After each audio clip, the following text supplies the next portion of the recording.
Poland में Britain के refuelling tanker की उड़ान।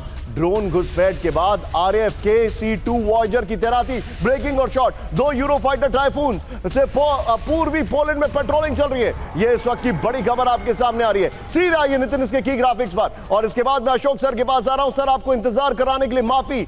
रूस के खिलाफ नेटो का शक्ति प्रदर्शन चल रहा है। पोलैंड में नेटो का ऑपरेशन है, ईस्टर्न सेंट्री तेज हो गया है। पोलैंड में ब्रिटेन का Voyager air to air refuelling tanker तैनात कर दिया गया है। ब्रिटेन के 2 यूरोफाइटर टाइफून ने पूर्वी पोलैंड में पेट्रोलिंग की है। नितिन, अगली ब्रेकिंग और शॉट बगल में दिखाएंगे। यहां पर डेनमार्क में फ्रांस के अनमैन्ड एरियल सिस्टम का डिप्लॉयमेंट हो गया है। अगली ब्रेकिंग, सीधे आइए, बड़ी खबर। रूस से जंग में यूक्रेन की होगी जीत। ब्रेक करिए जरा। ब्रेकिंग, रूस को पोलैंड के पीएम डोनाल्ड टस्क की चेतावनी है। बड़ी खबर, हम यूक्रेन की आजादी की रक्षा करेंगे, डोनाल्ड टस्क ने कहा है। रूस के खिलाफ कार्रवाई का वक्त डोनाल्ड टस्क ने कहा है। इस सब के बीच में एक और बड़ी खबर, फ्लोर ब्रेकिंग, रूस के साथ युद्ध में है पश्चिम। ब्रेक करिए जरा। यूक्रेन जंग यूरोपीय देशों का युद्ध है। बड़ी खबर, पोलैंड के प्रधानमंत्री डोनाल्ड टस्क का बड़ा दावा। नितिन, इससे पहले वाली जो ब्रेकिंग है उसको नॉकआउट कर दीजिएगा। ये देखिए, यूक्रेन संघर्ष सदी का सबसे बड़ा खतरा, टस्क ने कहा है। रूस के खिलाफ जाग जाए नेटो और यूरोप, टस्क ने कहा है। इस सब के बीच में एक और बड़ी खबर,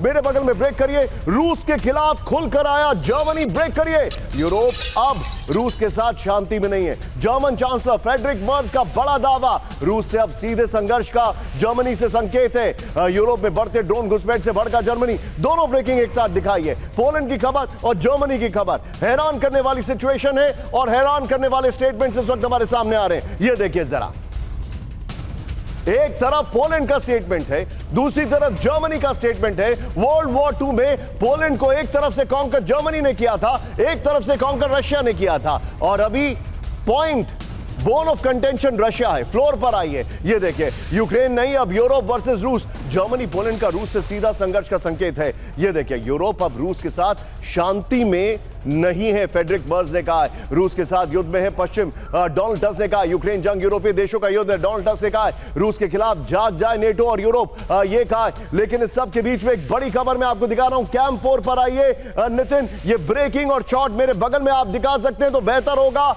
सोचिए, ये स्टेटमेंट्स नहीं आ रहे। अगर खाली बयान आ रहे होते तो हम कह सकते थे कि हम वर्ल्ड इज एट वॉर की सिचुएशन में, लेकिन वर्ल्ड वॉर की सिचुएशन में तैयारी भी दिखाई देती है। तैयारी का ब्रेकिंग और शॉट, यूक्रेन को ग्रिपेन फाइटर एयरक्राफ्ट देगा स्वीडन। बड़ी खबर, स्वीडिश मेड ग्रिपेन विमानों की जल्द होगी सप्लाई। यूक्रेन के उप रक्षा मंत्री का बड़ा दावा, पश्चिमी देशों की वेपन सप्लाई में जैस 39 ग्रिपेन शामिल है। सड़कों और छोटे रनवे पर उतर सकते हैं ग्रिपेन फाइटर जेट।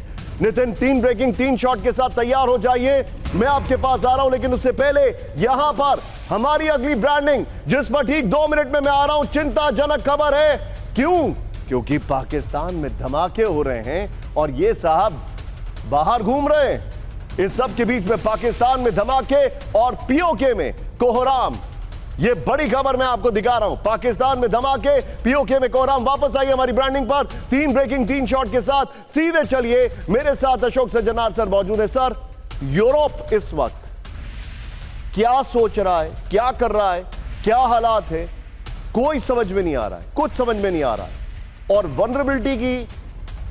वनरेबिलिटी उसके अलावा एलिमेंट ऑफ डिस्ट्रस्ट सबसे ज्यादा है। आपका टेक क्या है, क्योंकि आप तो यूरोप अक्सर जाते हैं, वहां पढ़ाते हैं। जी देखिए, यूरोप बहुत चिंतित है, और यूरोप बहुत चिंतित है न केवल रूस जो कर रहा है, क्योंकि रूस वो समझ रहा है यूरोप जो बहुत ही प्रोवोकेटिव स्टैंड ले रहा है, बहुत ही प्रोवोकेटिव स्टेप्स। पहले ये ड्रोन हुए, उसके बाद ये अलास्का में एयरक्राफ्ट का वहाँ पर उन्होंने वायलेट किया एयर स्पेस। अब ये सबमरीन हो रहा है, बाल्टिक में हो रहा है। तो आई थिंक एक रूस की तरफ से और एक अमेरिका की तरफ से। अमेरिका की तरफ से पहले उनको सपोर्ट मिलता था, नेटो का सपोर्ट नहीं मिल रहा है। सो बहुत ही उसमें है, टेंशन में है, बहुत ही स्ट्रेस में है। It is finding itself in a corner. परंतु फिर भी वो समझता है जो यूक्रेन की लड़ाई यूरोप की आज़ादी की लड़ाई है, जो अगर वो यूक्रेन हार जाएगा तो उसके बाद ज़रूर रूस किसी ना किसी और जगह पर यूरोप के ऊपर हमला करेगा। इसीलिए सभी वो जुटे हुए हैं। आखिरी बात मैं ये कहूँगा निशांत, यूरोप ये समझ रहा है जो वो प्रोवोक कर रहा है, रूस प्रोवोक कर रहा है। अब ये जो अनाउंसमेंट हुआ है 1,35,000 हम नए सोल्जर्स लेंगे। ये किसके लिए लेंगे? अगर आपको और हमले नहीं करने हैं तो आप किस लिए अपने ये Well सब said. आप सब अपने सैनिक बनाएंगे? देखिए, इसमें एक और चीज मैं ये बताऊं, अभी तक तो सैनिक थे नहीं। अब 10-12 हजार सैनिक रूस ने नॉर्थ कोरिया से लिए थे। आपको याद होगा सितंबर 2022 में जब ये भर्ती अभियान शुरू किया था रूस ने, कितने यंग लोग रूस के और देशों में चले गए थे, भाग कर चले गए थे। तो अभी देखिए, अब जो अनाउंसमेंट होता है, अब देखते हैं वो कितना उसमें कर पाते हैं, परंतु हालात बहुत ही चिंताजनक हो गए हैं। ये मैं आपसे बिल्कुल सहमत हूं।